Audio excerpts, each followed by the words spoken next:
Привет, друзья! Добро пожаловать на кухню умелой хозяйки. Конечно же, никаких денег я за этот рецепт не платила, но мне настолько захотелось привлечь ваше внимание, что я пошла на маленькую хитрость. Прошу, не судите строго.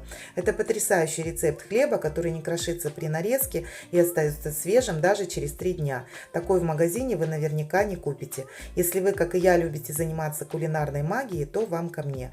В описании к этому видео находится количество ингредиентов. Я сегодня использую сухие дрожжи, но можно брать и прессованные. Смешиваю дрожжи, сахар и воду комнатной температуры. Перемешиваю венчиком до растворения дрожжей. А затем сюда частями порционно ввожу муку. Так я делаю всегда. Просеиваю одну часть, замешиваю, затем подсеиваю вторую. И так, пока я не введу все количество муки.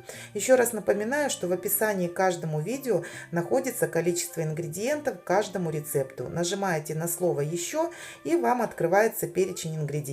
Просто прокручиваете вниз.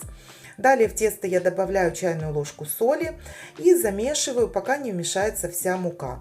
А затем по чуть-чуть добавляю растительное масло. Не сразу все, а по капельке вливаю и продолжаю замешивать. Тесто вначале будет очень липкое, но муки уже ни в коем случае не добавляйте. Я замешиваю в миске, так мне удобно. Вы можете выложить тесто на стол и продолжать вымешивать на столе. Это уже дело каждого. Так я вымешиваю примерно в течение 5-6 минут. И, как вы можете заметить, тесто становится все более эластичное. Оно отстает от стенок миски. Миску я смазываю тоже растительным маслом. Тесто округляю, кладу обратно в миску, накрываю пищевой пленкой и оставляю на 30 минут при комнатной температуре. Сейчас еще достаточно тепло. Если холодно, то можно тесто растаивать при 50 градусах в духовке. Далее я силиконовый коврик смазываю тонким слоем растительного масла. Тесто, как видите, прекрасно уже подошло.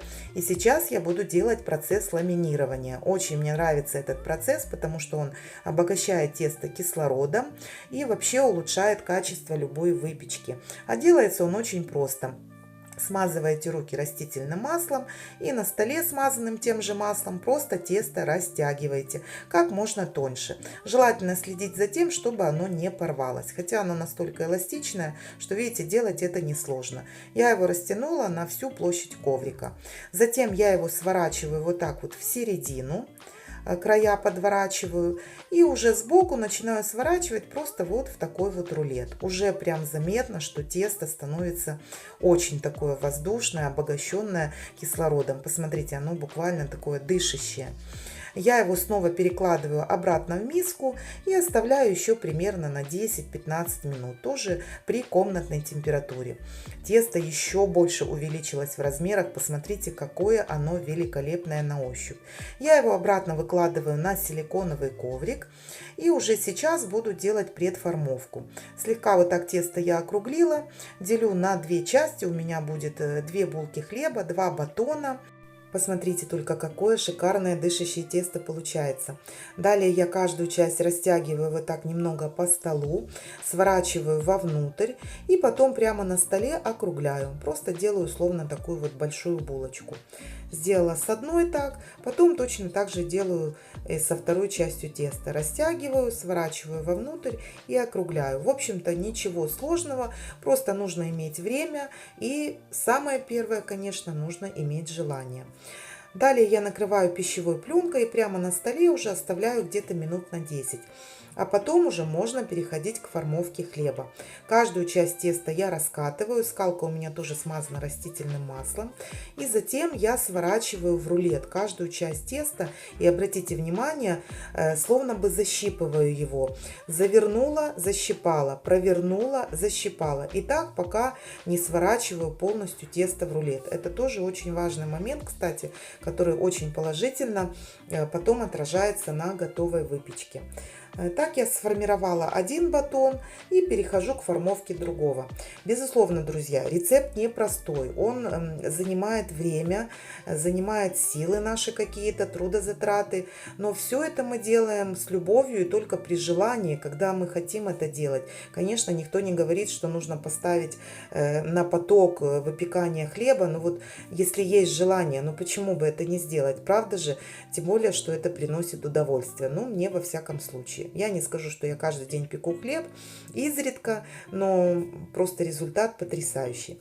Защипываю также края, укладываю швом вниз на противень, на коврик, накрываю пищевой пленкой и оставляю на 50 минут примерно. Это уже окончательный подъем.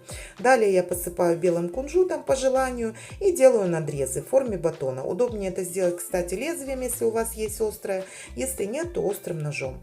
Духовка разогрета на 180 градусов. Батоны выпекаются приблизительно 45 минут. Вот такой потрясающий хлебушек получается, который обязательно я выкладываю остывать на решетке. Конечно, вкусно разрезать хлеб теплый, но не рекомендуется, поэтому набираемся терпения и ждем, пока остынет. А далее разрезаем и посмотрите, что внутри. Но это потрясающий хлеб, действительно, без преувеличения, в магазинах такого нет. В последнее время вообще сложно купить какой-то очень вкусный хлеб. Возможно, в каких-то домашних пекарнях, да.